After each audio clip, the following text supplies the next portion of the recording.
तो खुशी, ये डिसीजन बहुत बड़ा है, जिंदगी को लेके लिया आपने, कभी रिग्रेट हुआ मन में कि रिग्रेट हो गई क्यों, जब मुझे संसार की दलदल में फंसना ही नहीं है, मुझे तो परमात्मा को पाना है और परमात्मा को पाने के लिए संयम जरूरी है। जो संग वाले हैं फैमिली मेंबर से, इनका शौक है कि आप विदा हम करना चाहते हैं तो हम बहुत अच्छे से करना चाहते हैं। अगर मुझे आज भी बोले ना कि ये उतार के रख दे तो मैं रखने को तैयार हूँ। मुझे ये फीलिंग 2022 में आई थी, जब महाराज साहब जी का हमारे यहाँ चातुर्मास था, और तभी मैं इनके सानिध्य में रहकर मैंने धर्म ध्यान सीखा। खरीदना है रोज डेली बाहर फास्ट फूड खाने जाना, जैसे कोचिंग से फ्री होते थे और फास्ट फूड खाने चले गए, कभी फ्रेंड्स लोगों के साथ गोलगप्पे खा रहे, कभी क्या कर रहे, यही सब कुछ चल रहा था।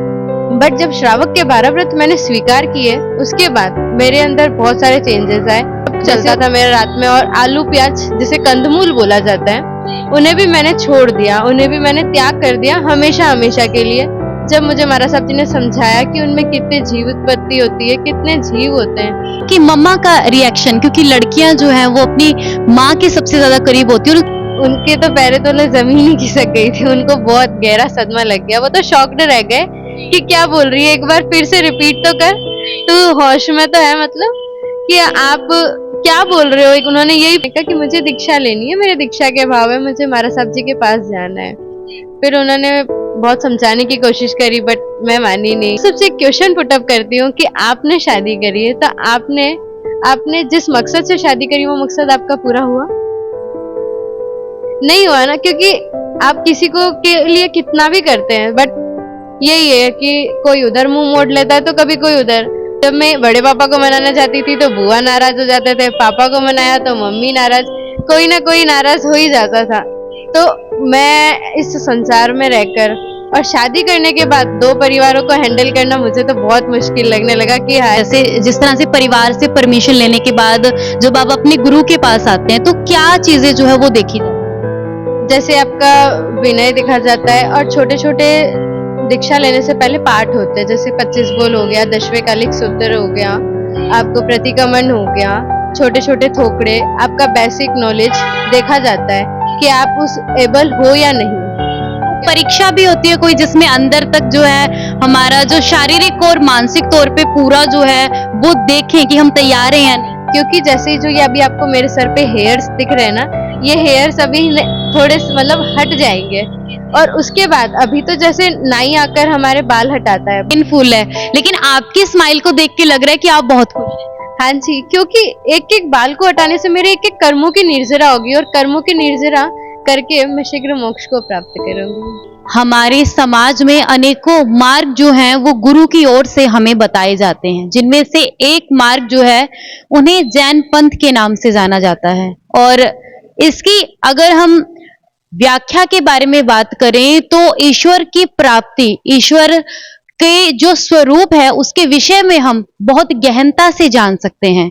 और अगर हम बात करें दिवाली में तो इस वक्त एक त्योहार का माहौल जो है वो जैन सभा में आपको देखने को मिलेगा, क्योंकि यहाँ पर एक ऐसी लड़की जो लंबे समय से जैन पंथ के साथ जुड़ी हुई थी और अब वो अपना स्वरूप जो है, जो वास्तविक स्वरूप है, उसे त्यागने के बाद जैन साध्वी बनने जा रही है। और अगर बात करें उनकी रिहाइश की तो वो कहाँ से आई हैं और उनका नाम की अगर हम बात करें तो खुशी जैन उनका नाम है। इस वक्त आप देख सकते हैं कि उन्हें मेहंदी लग रही है, और जितनी भी रस्में एक लड़की के ब्याह से पहले परिवार की ओर से निभाई जाती हैं, तो उन सभी रस्मों के साथ वो अपना जो है वास्तविक रूप त्याग कर एक साध्वी का जो रूप है वो धारण करेंगी। तो जानते हैं कि जीवन की शुरुआत किस तरह की थी, किस तरह से उन्होंने फैसला लिया कि मुझे जो है वो सतगुरु को अपने आप को समर्पित करना है, और इस वक्त उनके जहन में क्या भाव है। बहुत बहुत स्वागत है मैम आपका। सबको मेरी तरफ सबसे पहले जय जिनेंद्र। हाँ जी। तो मैम अब जानना चाहेंगे आपसे कि पहले तो आप हैं कहाँ से, आपका जो वास्तविक जो जन्म है वो कहाँ का? मैं चित्तौड़गढ़ राजस्थान से हूँ। I am belong from Rajasthan. तो मैम वहां से आप डवाली यहाँ पर आए हैं। लेकिन पहले हम जानना चाहते हैं कि जो खुशी है वो एक्चुअल में कैसी लड़की थी, कहाँ तक उसने पढ़ाई की है और किस तरह से वो इस पंथ के साथ जुड़ी। एक्चुअली मैं शुरू से जैन धर्म में ही हूँ, मतलब जैन धर्म में ही मेरा जन्म हुआ है, मुझे जैन कुल ही मिला है। और फिर मेरी मम्मी बहुत धार्मिक फैमिली से थे, तो मम्मी मुझे शुरू से महाराज साहब जी के पास ले जाते थे, तो मैं गुरु दर्शन का लाभ मुझे मिलता ही रहता था। और महाराज साहब जी के पास रहकर मैंने बहुत सारी चीजें सीखी, बहुत सारे हमारे छोटे छोटे व्रत होते, पचखान होते, उन्हें लिया। बहुत सारे पाठ होते हैं छोटे छोटे, जैसे 24 तीर्थंकर हो गए, 11 घंटर हो गए, उन्हें लर्न किया। फिर मुझे अच्छा लगने लगा, बट बीच में थोड़ा गैप आ गया, जैसे अपन बड़े हो जाते हैं तो फिर उसके बाद होता है ना कि स्टडी पे फोकस, फ्रेंड्स लोगों पे ज्यादा ध्यान जाने लग गया। फिर उसके बाद ये हो गया कि मैं कॉलेज में आ गई, तो मम्मी का ये था कि आप बहुत ज्यादा अपने धर्म से पिछड़ रहे हो, क्योंकि आजकल की यंग जनरेशन आप जानते हो कि सदगुरु जी के पास जाना पसंद नहीं करती है, वो अपने फ्रेंड्स पे ही ज्यादा डिपेंडेंट है, और अपने मोबाइल वगैरह लैपटॉप्स आ गए आजकल, तो उनमें ही बिजी रहती है। बट फिर मम्मी ने एक दिन मुझे समझाया कि बेटा, जो अपना धर्म है उसे भी तो आप सोचो, कम से कम 1 घंटा तो उसके लिए दो। तो मम्मी की बात मानकर मैंने फिर वापस से जाना स्टार्ट किया, और उसके बाद मुझे लगन लगने लगी महाराज साहब जी के पास। मैंने श्रावक के 12 व्रतों को भी स्वीकार किया, और श्रावक के 12 व्रतों को स्वीकार करने के बाद मेरे अंदर बहुत सारे चेंजेस आए, क्योंकि पहले तो मैं ऐसी थी कि हाँ, अपने कॉलेज गए, मौज मस्ती, फ्रेंड्स लोगों के साथ घूमना, कभी कैफे चले गए, होटल पार्टी वगैरह कर ली, यही सब चलता था। और फास्ट फूड मेरा बहुत फेवरेट था, और कपड़ों का मुझे बहुत ज्यादा शौक था, मतलब ट्रेंड में क्या चल रहा है वो मुझे खरीदना ही खरीदना है। रोज डेली बाहर फास्ट फूड खाने जाना, जैसे कोचिंग से फ्री होते थे और फास्ट फूड खाने चले गए, कभी फ्रेंड्स लोगों के साथ गोलगप्पे खा रहे, कभी क्या कर रहे, यही सब कुछ चल रहा था। बट जब श्रावक के 12 व्रत मैंने स्वीकार किए, उसके बाद मेरे अंदर बहुत सारे चेंजेस आए। जैसे होता है, एक आता है परिग्रह का टॉपिक, तो महाराज साहब जी ने मुझे समझाया कि आप इतने कपड़े खरीदते हो, आप पहनते तो 2 बार हो, क्योंकि आजकल क्या है कि हाँ, फैशन हो गई, अब मैंने नहीं पहनना है, तो आप इतना परिग्रह क्यों कर रहे हो। ऐसे उन्होंने मुझे बहुत सारे टॉपिक्स पे समझाया। उसके बाद मुझे लगने लगा कि हाँ, सच्ची में ये टॉपिक सोचने का है। और फिर उसके बाद मैंने रात्रि चौविहार करने लगी। चौविहार का मतलब होता है जो रात में ना पानी पीते ना खाना खाते हैं। पहले तो मैं खाना पीना सब चलता था मेरा रात में, और आलू प्याज जिसे कंदमूल बोला जाता है, उन्हें भी मैंने छोड़ दिया, उन्हें भी मैंने त्याग कर दिया हमेशा हमेशा के लिए।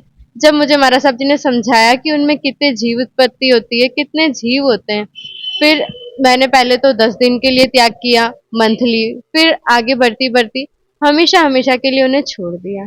फिर महाराज साहब जी का तो विहार हो गया, क्योंकि महाराज साहब जी 4 महीने एक जगह रहते हैं, फिर उनका विहार हो जाता है। तो उसके बाद मुझे लगने लगा कि मेरे को अब इस घर में नहीं रहना है, मेरा मन नहीं लगने लगा, मुझे महाराज साहब जी के पास इस संसार से मतलब निकलने की इच्छा हुई। फिर मैंने महाराज साहब जी से और मेरे फैमिली से डिस्कस किया कि मुझे महाराज साहब जी के पास रहना है, तो फैमिली वालों को भी बहुत मनाया, क्योंकि आप सभी को पता है एक बार में फैमिली वाले तो नहीं छोड़ते हमारे साथ। तो आपकी मम्मा का रिएक्शन, क्योंकि लड़कियां जो हैं वो अपनी माँ के सबसे ज्यादा करीब होती है और उनकी शादी का सपना जितना माँ सजा के रखती है, तो उनका पहला रिएक्शन कैसा था।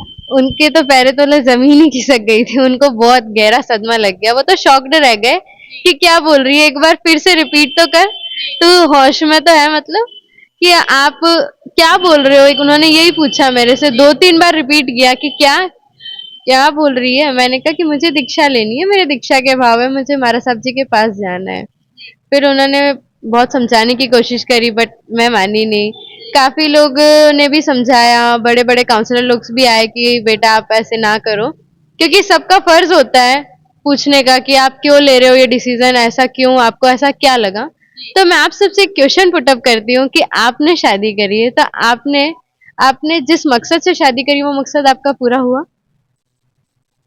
नहीं हुआ ना, क्योंकि आप किसी को के लिए कितना भी करते हैं, बट यही है कि कोई उधर मुंह मोड़ लेता है तो कभी कोई उधर।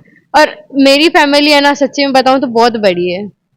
तो मैंने दीक्षा की आज्ञा जैसे ली ना, मुझे पता है, जब मैं बड़े पापा को मनाना चाहती थी तो बुआ नाराज हो जाते थे, पापा को मनाया तो मम्मी नाराज, कोई ना कोई नाराज हो ही जाता था। तो मैं इस संसार में रहकर और शादी करने के बाद दो परिवारों को हैंडल करना मुझे तो बहुत मुश्किल लगने लगा कि हाय, मैं तो उनको हैंडल नहीं कर सकती। और मम्मी पापा को देखा है कि हाँ, मैरिज के बाद और फैमिली बड़ी थी तो एक्सपीरियंस तो हो ही गया था कि कैसे उन्हें हैंडल करते हैं।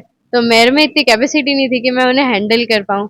फिर मैंने आपको शांति जो है वो महाराज साहब के साथ जुड़ने के बाद हाँ, कि मतलब सबसे मेन होता है ना कि पीस कहाँ है। अपन डेली लाइफ में क्या है, स्कूल चले गए जब छोटे थे, तब बड़े हुए तो कॉलेज चले गए, जब तक तो अपनी मौज मस्ती थी। बट जैसे जैसे अपन बड़े होते गए उसके बाद ये हो गया कि हाँ, कभी जॉब पे जा रहे, कभी मम्मी पापा के पास टाइम स्पेंड करने कर ही नहीं पाते हैं। और फिर उसके बाद शादी कर देते हैं तो उसके बाद बच्चे हो जाते हैं, हस्बैंड का देखो, father in law, mother in law का देखो, अपने पर अपन ने कब टाइम दिया, अपन को कब शांति मिली, कभी शांति तो मिली ही नहीं। और जो पीसफुल है ना वो इधर मिली है, महाराज साहब जी के पास आके मिली है। अब जैसे अगर मैं आपको कहूँ कि एक माला करो तो आप लोगों को डिफिकल्ट लगेगा। और ये मेरे पिछले भाव की बात कहूँ या मेरी पुण्यवानी कहूँ कि मुझे जैसे कहा जाता था कि माला कर लो, परमात्मा के यहाँ जाना है। जैसे मम्मी ने एक बार ही समझाया कि आप बहुत पिछड़ गए हो, मैंने आपको बताया जैसे, तो आपको जाना चाहिए। तो एक बार में मैं चली गई। तो इसलिए पिछले पुण्यवाणी का उदय कहते हैं कि हाँ, मुझे एक माला करने को बोला गया, महाराज साहब जी के पास जाने के लिए बोला गया, तो मैं एक बार में मान गई। तो और आप लोगों को बोलूँ तो आप लोग कह दोगे कि हमें नींद आ रही है, हमें कुछ और दे दो। बट मुझे इंटरेस्ट आने लगा और मुझे महाराज साहब जी के पास आकर और भी बहुत नॉलेज सीखने को मिला। तो खुशी कोई और सपना था कभी, मतलब महाराज साहब जी जो है उन बीच में जो गैप आया उस बीच कोई और सपना, क्योंकि हमारी जैसी जनरेशन की लड़कियां हैं वो बहुत सारे सपने देखती है, किसी फैशन में जाना है तो किसी को गवर्नमेंट जॉब पे जाना है। मेरा सपना था कि मुझे बैंक में जॉब करनी थी, बट मुझे कभी शादी नहीं करनी थी, क्योंकि मैंने शादी का डिसीजन तो पहले से ही ले लिया था कि शादी नहीं करनी है। ऐसे संसार की दलदल में मुझे नहीं फंसना है और मैं इसके साथ नहीं रह सकती हूँ, मैंने आप सभी को बताया ही है। तो फिर मैंने सोचा कि जब मुझे शादी भी नहीं करनी है तो मुझे आगे लाइफ में करना क्या है। फिर और ये है कि मम्मी पापा है तब तक तो ठीक है, बट आगे कौन देखेगा। फिर जब महाराज साहब जी मिले, जब मुझे अच्छा लगा, मैंने उनके साथ रही, मैं 1.5 साल का उनके साथ रही हूँ। उसके बाद मेरे को घर से परमिशन मिली कि हाँ, आप दीक्षित हो सकते हो। फिर ये डिसीजन हुआ कि हाँ, आप दीक्षा ले लो। तो खुशी ये डिसीजन बहुत बड़ा है, जिंदगी को लेके लिया आपने, कभी रिग्रेट हुआ मन में कि ये डिसीजन बहुत बड़ा है और मैं इतना बड़ा डिसीजन अपनी जिंदगी के साथ लेने जा रही हूँ? मुझे रिग्रेट हो गई क्यों, जब मुझे संसार की दलदल में फंसना ही नहीं है, मुझे तो परमात्मा को पाना है और परमात्मा को पाने के लिए संयम जरूरी है। तो आप स्कूल कॉलेजेस टाइम में आप किस तरह के स्टूडेंट थे, मतलब आपका टीचर्स जो थे उनके साथ कैसा बॉन्ड था? टीचर्स के साथ, फैमिली के साथ, फ्रेंड्स के साथ, सबके साथ मेरा अच्छा बॉन्ड था। और मैंने आपको बताया है कि मैं एक बस घूमना फिरना, मौज मस्ती, कभी फास्ट फूड खाया, मतलब बहुत ऐसे मेरे को फ्रीडम में नहीं रखा जाता था। मैं बहुत फ्री थी घर में, मेरे को कहीं पे भी जाना है तो मैं जाती थी, घूमती थी। बर्थडे पार्टी में, कैफेज में, सब जगह मैंने, होटल में, सब जगह पार्टी करी है। तो कब आपको महसूस हुआ कि जिंदगी का एक लक्ष्य नहीं है और मुझे मतलब ऐसा लक्ष्य प्राप्त करना है जिससे मैं भी तरूँ और मेरा परिवार भी तर जाए? मुझे ये फीलिंग 2022 में आई थी, जब महाराज साहब जी का हमारे यहाँ चातुर्मास था और तभी मैं इनके सानिध्य में रहकर मैंने धर्म ध्यान सीखा। तब मुझे ये फीलिंग आई कि इस संसार में कुछ नहीं है। तो आप डवाली में आए हो और डवाली में जिस तरह से जैन सभा है, यहाँ पर भी जिस तरह से बहुत सारे सेवादार हैं, पहले तो बताएं डवाली में आके कैसा लगा? बहुत अच्छा लगा जी। और तो आपके माता पिता भी साथ में आए आपके यहाँ? आज अभी नहीं आए, मेरे मम्मी पापा कल आएंगे। तो इस दौरान बहुत सारी रस्में आपने जिस तरह से की, क्योंकि होता है कि हमारे मतलब हिंदू धर्म है या फिर किसी भी धर्म में विवाह से पहले बहुत सारी रस्में होती हैं, जैसे हल्दी लगी आपको और जागो का एक प्रोग्राम किया उससे पहले भी। तो किस तरह इस दौरान किस तरह की फीलिंग? इस दौरान फीलिंग्स तो अच्छी थी, बट ये था कि ये सब है ना, जो संघ वाले हैं, फैमिली मेंबर से, इनका शौक है कि आप विदा हम करना चाहते हैं तो हम बहुत अच्छे से करना चाहते हैं। अगर मुझे आज भी बोले ना कि ये उतार के रख दे तो मैं रखने को तैयार हूँ। ये उन सबका शौक है, मेरा तो शौक क्या है, मुझे तो परमात्मा का रास्ता चुनना है, मुझे तो परमात्मा का शासन में जाना है, तो परमात्मा का बाना पहनना है और परमात्मा के राज सिंहासन पर बैठने का सपना है मेरा तो।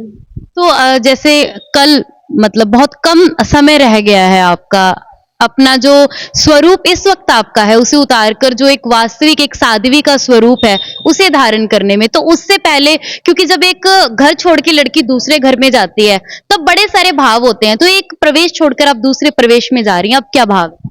मेरे भाव तो बहुत अच्छे हैं, मुझे तो बहुत खुशी है कि मुझे परमात्मा का वेश मिलने जा रहा है, कि परमात्मा ने मुझे इतना काबिल समझा कि वो मुझे अपने राज सिंहासन पर बिठा रहे, और उसका ही मेरे फैमिली वाले, संघ वाले मेरा राज सिंहासन पर बिठाकर मेरा राज्याभिषेक करेंगे। तो मुझे बहुत खुशी है। और ये जन्मभूमि मैं आपको बताऊं तो डॉक्टर अर्पिता जी मारसा है, उनकी ये जन्मभूमि है, और अब मेरी ये दीक्षा भूमि बनने जा रही है। तो मुझे तो और भी ज्यादा खुशी हुई, और मैंने कभी सोचा नहीं था कि मुझे 1.5 साल में परमिशन मिल जाएगी। मैं मारा साहब जी के पास जयपुर में आई थी, क्योंकि चित्तौड़ से तो उनका विहार हो गया था, बट मुझे तो लगन बाद में लगी। तो जैसे ही मैं जयपुर में आई, जयपुर के बाद मेरा ये सेकंड चातुर्मास है मारा साहब जी के पास, तो मुझे ये पता नहीं था कि मेरी दीक्षा यहाँ हो जाएगी। और दीक्षा मैंने तो सिंपल सी लेनी थी, बट तो क्या प्रोसीजर होता है, जैसे जिस तरह से परिवार से परमिशन लेने के बाद जब आप अपने गुरु के पास आते हैं तो क्या चीजें जो है वो देखी जाती जैसे आपका विनय दिखा जाता है, और छोटे छोटे दीक्षा लेने से पहले पाठ होते हैं, जैसे 25 बोल हो गया, दशवें कालिक सूत्र हो गया, आपको प्रतिक्रमण हो गया, छोटे छोटे थोकड़े, आपका बेसिक नॉलेज देखा जाता है कि आप उस एबल हो या नहीं। है? परीक्षा भी होती है कोई जिसमें अंदर तक जो है हमारा जो शारीरिक और मानसिक तौर पे पूरा जो है वो देखें कि हम तैयार हैं या नहीं? क्योंकि जैसे जो ये अभी आपको मेरे सर पे हेयर्स दिख रहे हैं ना, ये हेयर्स अभी थोड़े से मतलब हट जाएंगे, और उसके बाद अभी तो जैसे नाई आकर हमारे बाल हटाता है, बट उसके बाद हम एक एक बाल को अपने हाथों से हटाते हैं। फिर तो मतलब एक हम जैसे नॉर्मल जो लोग हैं उनके लिए बड़ा पेनफुल है, लेकिन आपकी स्माइल को देख के लग रहा है कि आप बहुत खुश हैं। हाँ जी, क्योंकि एक एक बाल को हटाने से मेरे एक एक कर्मों की निर्जरा होगी, और कर्मों की निर्जरा करके मैं शीघ्र मोक्ष को प्राप्त करूंगी। हमारी जैसे जनरेशन की लड़कियां हैं, कहीं ना कहीं आज मोबाइल है या फिर जिस तरह से सोशल मीडिया प्लेटफॉर्म चल रहे हैं, कोई इन्फ्लुएंसर बन रहा है तो कोई जॉब में इतना आगे तक चला गया है, कुछ मार्गदर्शन आप करना चाहें हम जैसी लड़कियों का, क्योंकि लक्ष्य की अगर हम बात करें तो बहुत सारे ना केवल लड़कियां, लड़के भी ऐसे हैं कि लक्ष्य नहीं है लेकिन जीवन जिए जा रहे हैं। तो वही अपन को आए हैं इस, ठीक है, बट रोज जन्म मरण हमारा होता रहेगा, बट हम परमात्मा को पाएंगे, हम मोक्ष जाएंगे, वहीं हमें शांति मिलेगी। और परमात्मा के मार्ग में जितनी शांति है ना, उतनी शांति कहीं भी नहीं लगी मुझे, इसलिए मैंने ये डिसीजन लिया। आज गुरु पूर्णिमा है और गुरु को सर्वोपरि माना जाता है, तो हम जैसे मतलब मेरी तरह की बहुत सारे इस तरह के जो जनरेशन के बच्चे हैं गुरु की महिमा को नहीं समझते, आपके मुंह से जानना चाहते हैं। मैं आप लोगों को बताऊं तो गुरु हमारे सबसे फर्स्ट, जैसे आपने मुझे बताया है, तो उनकी विनय, उनकी मतलब हर बात को मानना, उनकी रिस्पेक्ट करना, विनय भाव में रहना, विवेक में रहना, ये सब चीजें हमें यहाँ सिखाई जाती है। और उनकी रिस्पेक्ट करने से हम हमारी लाइफ में कभी धक्के नहीं खाते, सबसे मेन चीज। तो उनका आशीर्वाद जो है ना, वो हमेशा हमें फलीभूत करता है, कि कहीं भी हम अटक रहे तो एक बार सिर्फ उनका नाम का स्मरण कर लो तो अपनी बेड़ा पार हो जाती है। जैसे हमारे गुरनी मैया श्री स्वर्ण कांता जी महाराज साहब है, उनको उनका देवलोक तो हो गया है, बट सिर्फ उनके नाम को स्मरण करने से, उनके नाम में ही इतना चमत्कार है, मैंने अपनी आंखों से भी देखा है, मेरी लाइफ में भी ये चीज हुई है कि जैसे उनका नाम लेते कि गुरनी जी हमारे को ये प्रॉब्लम आ रही है, आप इसे कैसे भी करके सॉल्व कर दो ना, तो वो मैंने चमत्कार देखा है। तो इसलिए हमें हमारे गुरु को रेस्पेक्ट देनी चाहिए, उनसे बहुत अच्छे से रहना चाहिए। परिवार को लेके कोई मन में भाव हो इस वक्त, क्योंकि अब तो पूरी तरह से आप समर्पित हो जाएंगे इस धर्म को लेकर भी, अपने गुरु को लेकर भी, तो परिवार को लेकर कोई आपके मन में भाव? परिवार को लेकर ऐसे कोई बुरे भाव नहीं है मेरे अंदर, फैमिली है, मैं उन्हें भी रिस्पेक्ट देती हूँ, क्योंकि उन्हीं की वजह से मुझे आज जन्म मिला है, वही मुझे आज उनके ही संस्कार है जो मैं यहाँ पर दीक्षित होने जा रही हूँ। तो उन्हें तो मैं कभी भूल नहीं पाऊंगी कि उन्होंने मुझे जिन शासन के लिए समर्पित किया है, उन्हीं की देन है ये सब कुछ। बट ये भाव है कि वो भी कभी दीक्षित हो, वो भी दीक्षा ले, वो भी जो अभी जैन धर्म को वो मान रहे, वो मानते रहे, कभी उसे ऐसे नहीं हो कि इस डायरेक्शन को छोड़ के किसी और डायरेक्शन पे चले जाए। मैं बस उनके लिए यही चाहती हूँ कि वो जैन धर्म में दान करते रहे, पुण्य को कमाते रहे और जो भी दीक्षा लेना चाहता है उसको कभी रोके नहीं, उसकी अनुमोदना करे, उसकी आलोचना ना करे कभी। अंतिम सवाल के साथ अंत करूंगी मैं कि कई इस तरह की और भी आप ही के इंस्पिरेशन के साथ लड़कियां जो हैं वो साध्वी श्री बनना चाहेंगी, लेकिन क्या है कि बिल्कुल मतलब पहुंचने के बाद डिसीजन लेने के बाद कई बार क्या है वो थोड़ा भटक जाती हैं, लेकिन आगे चल के जिंदगी में भी कई बार ऐसे होता है कि फिर उनका मन करता है कि मुझे साध्वी बननी है, लेकिन क्या है कि एक डिसीजन नहीं बन पाता, तो वो डिसीजन किस तरह से मेक करें? क्योंकि जो मैंने आपको बताया है कि गुरु का हाथ हमारे सर पर होना जरूरी है। जब हम कोई भी बात कर रहे, किसी से भी मिल रहे, कर रहे, हर एक चीज अगर हम हमारे गुरु के सामने रखते हैं ना, तो अगर हम गलत डायरेक्शन पे भी जा रहे हैं तो वो हमें सही डायरेक्शन बताएंगे। अगर हमसे गलती भी हो गई ना, तो वो हमें समझाएंगे कि बेटा ऐसे नहीं, आप ऐसे करो। तो उनके जो मार्गदर्शन से अगर हम चलेंगे, उनकी डायरेक्शन पे हम चलेंगे, जो पथ वो हमें बताते उस पे चलेंगे, तो कभी हमारा डिसीजन गलत नहीं होगा। हम डिसीजन गलत ले सकते, बट हमारे गुरु डिसीजन गलत नहीं ले सकते।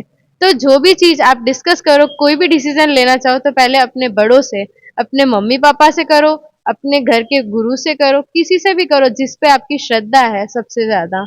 अगर आप गुरु को मानते कि हाँ, कि मैं इनके साथ, जैसे सबको होता है कि मैं हर किसी के साथ बात शेयर नहीं कर सकती हूँ, बट आप जिसके क्लोज हो उससे शेयर करो, आप गाइडेंस लो कि हाँ मुझे क्या करना चाहिए, फिर आप डिसीजन करो। तो 17 तारीख को आप जो है वास्तविक स्वरूप को त्यागते हुए साध्वी श्री बन जाएंगी। हमारे शहर के और हमारे व्यूअर्स से कुछ कहना कि आप सभी मेरी दीक्षा के दिन जरूर पधारना। 17 नवंबर को मेरी दीक्षा है और कल मेरी मेहंदी रस्म भी है, तो आप सभी इनवाइटेड है। ये श्री संघ का काम है और यहाँ पे ये नहीं है कि कोई नहीं आ सकता। आप कोई सी भी कास्ट से हो, कोई सी भी कास्ट से बिलोंग करते हो, वो जैन लोगों को ही आना कंपलसरी नहीं है। यहाँ पर सब कुछ आ सकते हैं, क्योंकि ये परमात्मा का मार्ग है, ये जिन शासन है। तो यहाँ पर आप सभी इनवाइटेड है मेरी तरफ से। तो हमने इस वक्त जो खुशी जैन है उनसे बातचीत की और उसके बाद हम कोशिश करेंगे कि जब वो इस स्वरूप को त्यागते हुए साध्वी श्री के स्वरूप में आएंगे उस वक्त भी हम जानेंगे कि किस तरह के भाव होते हैं।